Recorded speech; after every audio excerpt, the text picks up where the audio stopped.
तो शादी तय हो गई। वो एक राजकुमारी हैं। बड़ा कार्यक्रम आयोजित किया गया। वहां का हर व्यक्ति, छोटे से छोटा और बड़े से बड़ा, सभी लोग इकट्ठे हुए। भारत में ये परंपरा है कि दूल्हा अपने लोगों के साथ आता है। आमतौर पर आप देखेंगे कि वो घोड़े पर सवार होकर आएगा और वो अपनी दौलत दिखाएंगे और दूल्हे के लोग अच्छे से तैयार होकर दिखावा करते हैं कि वो दुल्हन के पक्ष से कैसे बेहतर हैं। पर शिव के सर पर जटाएं थीं, बाल उलझे हुए, सिर से पांव तक राख। एक हाथी जिसे अभी अभी मारा गया है, उसकी खाल पहने हुए, जिससे खून टपक रहा था। और वो पूरी तरह मदहोश थे, बिल्कुल मदहोश। और उनके सभी साथी, वो सभी टेढ़े मेढ़े प्राणी थे। वो मानव रूप में नहीं थे और कोई भी उनके शोर को समझ नहीं पा रहा था। वो ऐसी भाषा बोल रहे थे जिसे कोई नहीं समझ पा रहा था।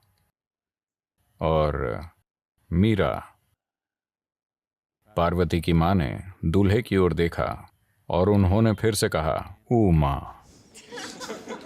ओ नहीं, और बेहोश हो गई। तब पार्वती ने शिव से विनती की, "मेरी मां के लिए बेहतर रूप धारण कीजिए। मुझे कोई फर्क नहीं पड़ता कि आप कैसे दिखते हैं, बिल्कुल भी नहीं। मैं बस आपको इसी तरह चाहती हूं। पर मेरी मां के लिए थोड़ा सुंदर रूप दिखाइए।" शिव ने कहा, "ठीक है।" और एक बहुत सुंदर रूप धारण किया, अच्छे कपड़ों वाला रूप। फिर जब वो आए तो लोग बोले, "ये सुंदर मूर्ति हैं।" यानी आज तक का सबसे सुंदर व्यक्ति। वो 9 फीट लंबे थे। कहते हैं कि जब वो खड़े थे तो वो घोड़े के सिर तक ऊंचे थे। ऐसा कई शास्त्रों में लिखा है। जब वो दक्षिण में आए तो लोग बोले कि वो एक औसत महिला की ऊंचाई से 2 गुने लंबे हैं। आमतौर पर दक्षिण भारत की महिलाएं, काफी पहले दक्षिण भारतीय महिलाएं आमतौर पर 4.5 से 5 फीट से कम होती थीं। तो उन्होंने कहा कि वो एक औसत महिला से 2 गुने लंबे हैं, ऐसा बताया गया। वहां लोगों ने कहा कि वो घोड़े के सिर तक ऊंचे हैं। तो लगभग 9 फुट लंबा व्यक्ति, सबसे खूबसूरत व्यक्ति, और सभी उनकी उपस्थिति में हैरान थे। फिर वो आकर बैठे। शादी होने वाली थी। जब भारत में विशेष रूप से इस तरह की शादियां होती हैं, तब दूल्हा और दुल्हन के पूर्वजों का नाम बड़े गर्व से लिया जाता है कि उनके पूर्वज कौन हैं, उनका खून कितना शुद्ध है, वगैरह वगैरह। तो दुल्हन के लिए शानदार बातें कही गई। उनके पिता पहाड़ के राजा थे और काफी कुछ कहा गया। फिर वो बोले, "दूल्हे के बारे में बताएं।" शिव चुपचाप बैठे रहे, कुछ नहीं बोले। उनके कोई भी रिश्तेदार नहीं थे जो कोई भाषा बोल सकते थे। उनके साथ मौजूद दूसरे प्राणी अजीब आवाजें निकाल रहे थे।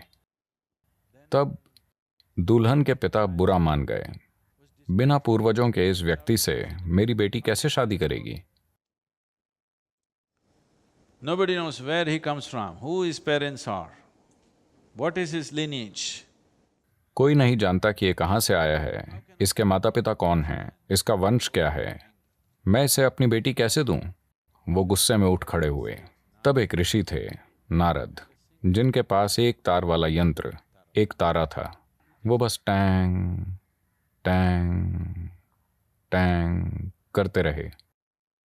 राजा को और भी गुस्सा आया। "आप एक तारा क्यों बजा रहे हैं?" नारद ने कहा, "यही उनका वंश है। उनके पिता नहीं हैं, उनकी मां भी नहीं है, तो उनकी बुनियादी क्या है?" टैंग। ध्वनि ही उनकी बुनियाद है। वो बस एक कंपन से पैदा हुए हैं।